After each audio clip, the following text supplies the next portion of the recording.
শুভ সকাল। প্রতিদিনের pre market আপডেটে আপনাদের স্বাগতম। প্রধান সূচক DAX 2 পয়েন্ট বেড়ে 5236 পয়েন্টে সামান্য বেড়ে ফ্ল্যাট নোটে দাঁড়ায়। আগের দিনের তুলনায় বাজারের লেনদেন 12.03% বেড়ে 392 কোটি টাকা হয়েছে। সম্প্রতি কয়েক মাসে ব্যাংকিং খাতে রেকর্ড উচ্চ সুদের হার এবং ক্রমবর্ধমান মূল্যস্ফীতির কারণে বেসরকারি খাতের ঋণে প্রবৃদ্ধি চলতি বছরের এপ্রিলে 9.9% হয়েছে, যা আগে বছরের একই মাসে 11.28% ছিল।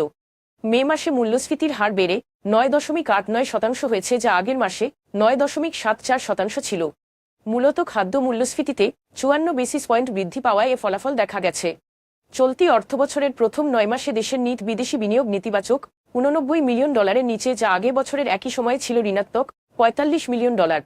এই মন্দার জন্য দায়ী সামষ্টিক অর্থনীতিতে নেতিবাচক প্রভাব, মার্কিন ডলারের বিপরীতে স্থানীয় মুদ্রার বারবার অবমূল্যায়ন এবং নীতিগত অস্থিতিশীলতা। Titas gas transmission and distribution গত বছরের তুলনায় তার স্থায়ী বা দীর্ঘমেয়াদী বাস্তব সম্পদের মোট মূল্য ৩,৯০৪ কোটি টাকা বৃদ্ধি পেয়েছে। এখন এ পর্যন্তই। বিকেলে আবারও আসছি ডেইলি মার্কেট আপডেট নিয়ে। সে পর্যন্ত আমাদের সঙ্গেই থাকুন। ধন্যবাদ।